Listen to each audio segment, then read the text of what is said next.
I want to go over next the 3 principal angles for food photography.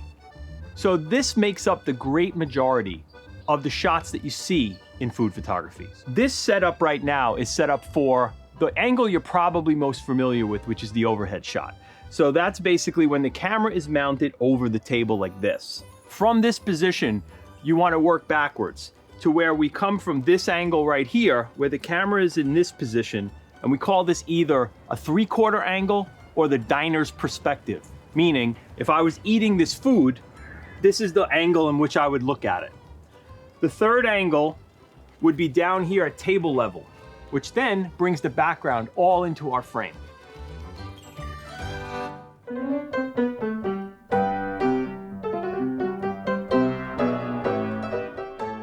So what is it about this overhead shot that makes it so popular in food photography? A lot of the times food is pretty flat and you can't really see what's happening inside. So one of the best perspectives we can get is to mount ourselves over the table and look straight down into those bowls.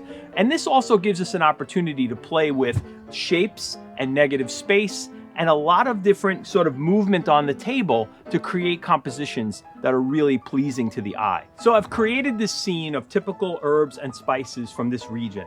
And what I want to focus on from this overhead shot is the idea that I have these beautiful circles, I have these beautiful lines in the table. I also have light artifacts, which are shadows and light streaks that are coming through my frame because the sun is overhead and there are spots that let the light leak through onto my scene, which really makes for a more complex and interesting image. So I'm going to take out my camera and I'm going to get started with a test shot. I want to kind of just figure out where I want my focal point to be. So right now I'm going to focus on the salt, and you can see the lines, I have to line them up because if I kind of end up a little bit crooked, it's kind of going to throw off the framing that I'm looking for. So those table lines are giving me a really good guideline. So let me start there. Now that I have my test shot, what I'm noticing is that I really want to warm this image up. So the way I'm going to do that is to go to the photographic styles. It's going to bring up these panels that I could swipe through to find the right photographic style that I'm looking for. So I'm going to go to the rich contrast panel. And then what I want to do is I have the opportunity here with the slider at the bottom to go up and warm up this frame. So as I do it, I'm going to warm it up all the way to 100% and then back it down until I feel really comfortable. And I think at about 80, I'm looking really good here. I have my rich, warm reds. The greens are popping really nicely, but my whites are still clean, and I love this frame. So let me get out of this by tapping this menu again, and then rotating to a horizontal image and going back to the test frame that we set up. I'm going to lock my autofocus, auto exposure, and then I have the sun icon, which then I'm going to bring down slightly to bring the exposure down a little bit more. It's kind of enhancing my shadows, and I really like what I have here. I'm making sure that my lines are good, my camera is steady, and I take the picture.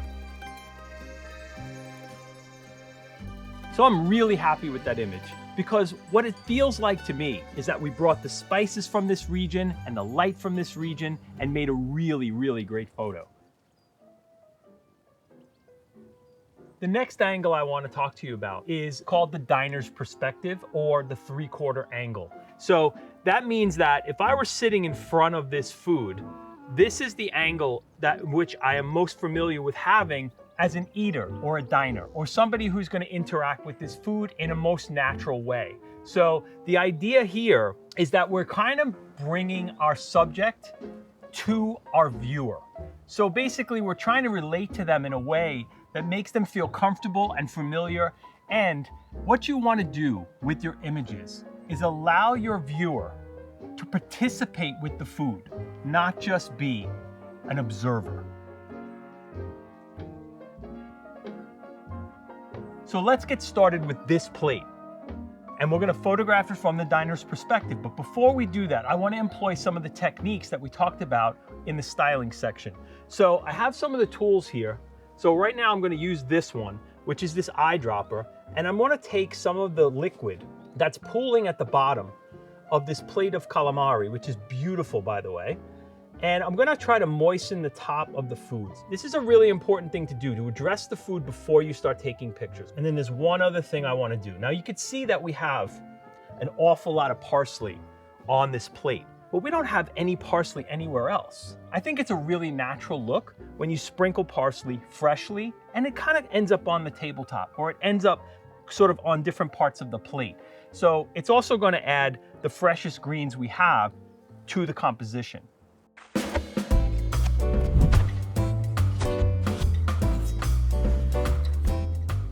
So I have some parsley here.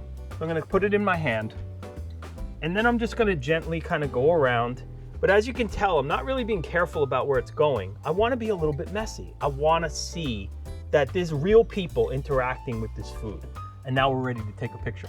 So I'm super excited about this. I love the frame we've made, and I'm gonna try to make a picture here in the 3/4 angle. And I'm still in the photographic style rich warm, which I feel like really captures the light that we have around us. So let's get started. So I'm gonna drop down here into this 3/4 angle and make the shot. I've made the shot from in the horizontal frame. I'm also gonna make the shot in the vertical frame.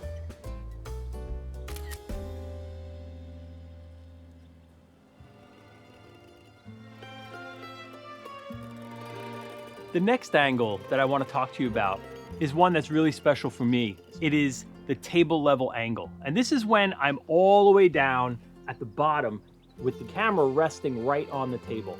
This is an important angle because it's something that we don't always see as diners. It's an interesting and unique perspective for food. Why it's special for me and why I think that maybe psychologically I'm attracted to this is because from this perspective, with my chin on the countertop looking over at my grandmother's arancini, which is exactly what this is, that's sort of what it was like as a child for me. It connects me to my feelings and emotions as it applies to food.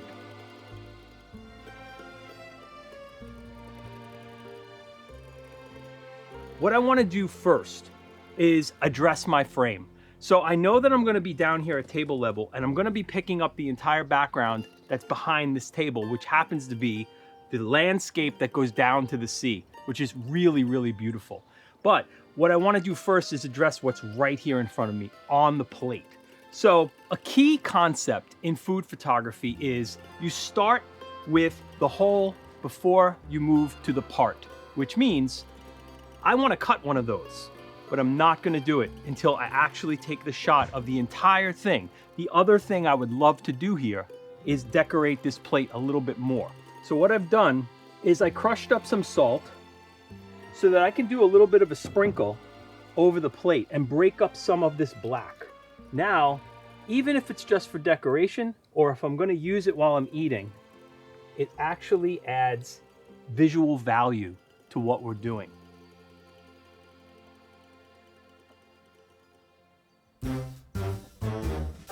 I've noticed something here, and I think it's going to work to our advantage. The sky now is a little bit more balanced because I have the light coming through the top and giving me more light on my food. So now I have a more balanced approach. So if I just kind of frame a little bit down, I have the blue from the sea, the green from the grass, and the brown from the arancini are all working together in a good exposure. I'm gonna go to the vertical now. So if I adjust this slightly into the light, pull it back towards me, you can see that I'm now playing with the light that's coming through the top of my canopy, and it's giving me the opportunity to put better light on my subject. And I feel like I have just enough exposure on everything, but I have my magic white card here. So I'm going to have an opportunity to slide this in and run the camera right next to it so that maybe I can kind of give my arancini a little bit of a better chance of having a great exposure with that sky and the sea. So here I am.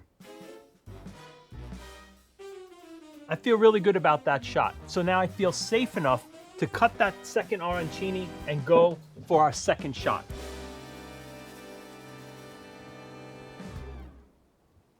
Now I'm in a position to make that final shot, and I'm really feeling good about it. I'm a little bit more overcast now than I was earlier for the last shot. So what I want to do now is I want to try to frame as best I can the sky and the ocean out of my shot. So I'm in this vertical shot, and I'm focusing on the arancini that's in the front right side of my frame. I'm gonna lock my exposure and take my shot. And as you can see, the soft focus on the back part, the arancini that we cut open, it makes for a really nice dramatic photo where my subject in the front is clean and crisp and really well focused from the cut arancini into our background. So I feel like that last shot, we have really done the iconic food of Sicily a real service. And in the process, what it's done is brought me back to my grandmother's kitchen.